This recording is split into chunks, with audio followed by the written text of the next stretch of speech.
Aqui estamos mais uma vez para o nosso estudo das obras de André Luiz. Estamos estudando mecanismos da mediunidade. Hoje vamos tratar dos efeitos intelectuais. Nas ocorrências cotidianas. No estudo da mediunidade de efeitos intelectuais, podemos invocar as ocorrências cotidianas para ilustrar a nossa conceituação de maneira simples. Basta examinar o hábito como cristalização do reflexo condicionado específico para encontrá-la, a cada instante, nos próprios encarnados em si. Tomemos o homem moderno buscando o Jornal da Manhã e vê-lo-emos procurando o setor de noticiário com que mais se sintonize. Se os negócios materiais lhe definem o campo de interesses imediatos, assimilará automaticamente todos os assuntos comerciais, emitindo oscilações condicionadas aos pregões e avisos divulgados. Formará então largos raciocínios sobre o melhor modo de amealhar os lucros possíveis, e se o cometimento demanda a cooperação de alguém, buscá-lo-á incontinente na pessoa de um parente ou afeiçoado que lhe partilhe as visões da vida. O sócio potencial de aventura ouvir-lhe-á as alegações e mecanicamente absorver-lhe-á os pensamentos, passando a incorporá-los na onda que lhe seja própria, mentalizando os problemas e realizações previstos em termos análogos. Cada um, de per si, falará na ação em perspectiva, com impulsos e resoluções individuais, embora a ideia fundamental lhe seja comum. Pelo reflexo condicionado, específico, aurido através da imprensa, ambos produzirão raios mentais subordinados ao tema em foco, comunicando-se intimamente um com o outro e partindo no encalço do objetivo. Suponhamos, porém, que o leitor se decida pelos fatos policiais. Avidamente procurará os sucessos mais lamentáveis. Finda a voluptuosa seleção dos crimes ou desastres apresentados, escolherá o mais impressionante aos próprios olhos para nele concentrar a atenção. Feito isso, começará exteriorizando na onda mental característica os quadros terrificantes que lhe nascem do cérebro, plasmando a sua própria versão ao redor dos fatos ocorridos. Nesse estado de ânimo, atrairá companhias simpáticas que, em lhe escutando as conjecturas, passarão a cunhar pensamentos da mesma natureza, associando-se-lhe à maneira íntima de ver, não obstante cada um se mostre em campo pessoal de interpretação. Daí a instantes, se as formas pensamentos fossem visíveis ao olhar humano, os comentaristas contemplariam no próprio agrupamento o fluxo tóxico de imagens deploráveis em torno da tragédia, a lhes nascerem na mente, no regime das reações em cadeia, espraiando-se no rumo de outras mentes interessadas no acontecimento infeliz. E, por vezes, semelhantes conjugações de ondas desequilibradas culminam em grandes crimes públicos nos quais espíritos encarnados, em desvario pelas ideias doentes que permutam entre si, se antecipam às manifestações da justiça humana, efetuando atos de extrema ferocidade em canibalismo franco, atacados de loucura coletiva, para, mais tarde, responderem às silenciosas arguições da lei divina, cada qual na medida da colaboração própria no que se refere à extensão do mal. Ou seja, todos nós somos responsáveis por nossas produções mentais, sejam elas quais forem. Se nós pensamos coisas positivas, estamos colaborando com as coisas positivas. E se pensamos coisas negativas, somos também fabricantes do mal, que muitas vezes reclamamos que exista. Continuando. Mediunidade ignorada. Na pauta do reflexo condicionado específico, surpreendemos também vícios diversos, tão vulgares na vida social, como seja a maledicência, a crítica sistemática, os abusos da alimentação e os exageros do sexo. esse ou aquele espírito encarnado, sob o disfarce de um título honroso qualquer, lança um motivo inconveniente numa reunião ou conversação. Quantos lhe aderem ao mote passam a lançar oscilações mentais no plano menos digno que lhes diga respeito, plasmando formas, pensamentos estranhas, entre as quais permanece o conjunto em comunhão temporária, do qual cada um se retira, experimentando excitação de natureza inferior à caça de presa para os apetites que manifeste. Como é fácil reconhecer, cada qual foi apenas influenciado de acordo com as suas inclinações, mas debita a si próprio os erros que vem a perpetrar, conforme a onda mental que deitou de si mesmo.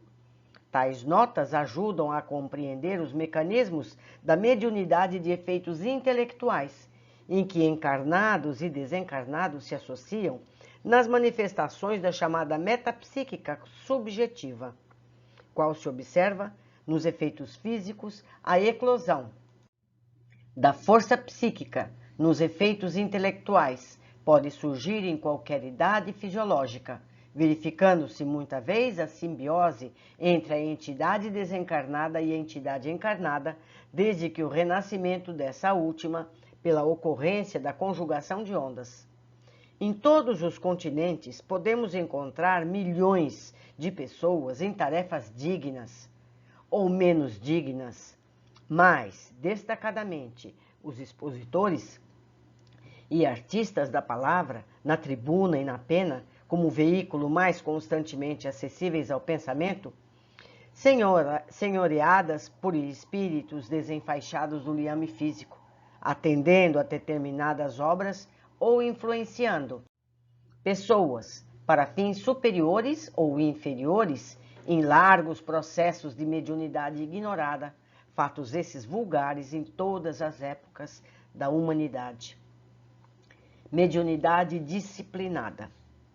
Imaginemos que certa personalidade se dispõe a disciplinar as energias medianímicas segundo os moldes morais da doutrina espírita, cujos postulados se destinam a solucionar, tão simplesmente quanto possível, todos os problemas do destino e do ser. Admitida ao círculo da atividade espiritual, recolherá na oração o reflexo condicionado específico para exteriorizar as oscilações mentais próprias no rumo da entidade desencarnada que mais de perto lhe comungue as ideações. De certo que nos serviços de intercâmbio experimentará largo período de vacilações e dúvidas, porquanto morando no centro das próprias emanações e recolhendo a influenciação do plano espiritual, com que muitas vezes já se encontra inconscientemente automatizada, a princípio supõe que as ondas mentais alheias, incorporadas ao campo de seu espírito, não sejam mais que pensamentos arrojados do próprio cérebro, ilhado no fulcro da consciência, de acordo com a lei do campo mental, que especifica obrigações para cada ser guindado à luz da razão. Habitualmente se tortura o medianeiro, perguntando imponderado se não deve interromper o chamado desenvolvimento mediúnico, já que não consegue de imediato discernir as ideias que lhe pertencem das ideias que pertencem a outrem, sem perceber-se de que ele próprio é um espírito responsável com o dever de resguardar a própria vida mental e de enriquecê-la com valores mais elevados pela aquisição de virtude e conhecimento. Passividade mediúnica. Se o médium consegue transpor valoroso a faixa de hesitações pueris, entendendo que importa acima de tudo o bem a fazer, procura ofertar a reta conduta no reflexo condicionado específico da prece, à espiritualidade superior, e passa então a ser objeto da confiança dos benfeitores desencarnados que lhe aproveitam as capacidades no amparo aos semelhantes, dentro do qual assimila o amparo a si mesmo. Quanto mais se lhe acentuem o aperfeiçoamento e a abnegação, a cultura e o desinteresse, mais se lhe sutilizam os pensamentos, e com isso, mais se lhe aguçam as percepções mediúnicas que se elevam à maior demonstração de serviço de acordo com as suas disposições individuais. Com base no magnetismo enobrecido, os instrutores desencarnados influenciam os mecanismos do cérebro para a formação de certos fenômenos, como acontece aos musicistas que tangem as cordas do piano na produção da melodia, assim como as ondas sonoras se associam na música às zonas mentais e se conjugam na expressão. Se o instrumento oferece maleabilidade mais avançada, mais intensamente específico aparece o toque do artista. Nessa base, identificamos a psicografia, desde estritamente mecânica até a intuitiva, a incorporação em graus diversos em consciência das inspirações e premonições. Conjugação de ondas.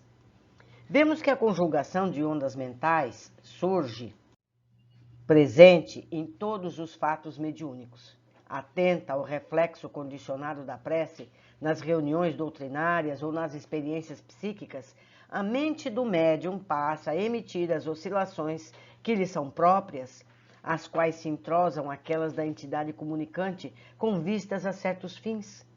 É natural dessa forma que as dificuldades da filtragem mediúnica se façam, às vezes, extremamente preponderantes, porquanto, se não há riqueza de material interpretativo no fulcro receptor, as mais vivas fulgurações angélicas passarão a despercebidas para quem as procura, com sede da luz do além.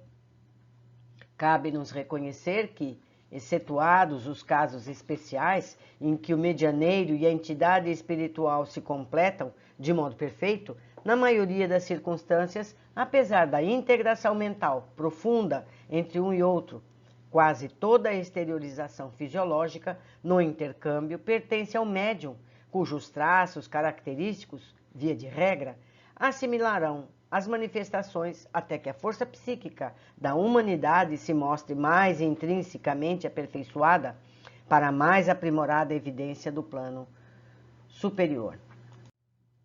Clarividência e clareaudiência. Idêntico mecanismo preside os fenômenos da clarividência e da clareaudiência, porquanto, pela associação avançada dos raios mentais entre a entidade e o médium, dotado de mais amplas percepções visuais e auditivas, a visão e a audição se fazem diretas no recinto exterior para o campo íntimo, graduando-se, contudo, em expressões variadas. Escasseando os recursos ultrassensoriais, surgem nos médios dessa categoria a evidência, a vidência e a audição interna, vidência e audiência internas, mais entranhadamente radicadas na conjugação de ondas. Atuando sobre os raios mentais do medianeiro, o desencarnado transmite-lhe quadros e imagens, valendo-se dos centros autônomos da visão profunda, localizados no diencéfalo, ou lhe comunica vozes e sons, utilizando-se da cóclea, tanto mais perfeitamente quanto mais intensamente se verifique a complementação vibratória nos quadros de frequência das ondas, ocorrências essas nas quais se afigura ao médium possuir um espelho na intimidade dos olhos ou uma caixa acústica na profundeza dos ouvidos. Muita técnica, né, meus amigos? Muita coisa que vem exemplificar o que foi explicado do ponto de vista da física, da eletricidade, etc., nos primeiros capítulos do livro. Estamos aprendendo. Aos poucos, vamos entendendo cada vez melhor. Eu deixo vocês aqui hoje, mas espero todos no próximo capítulo.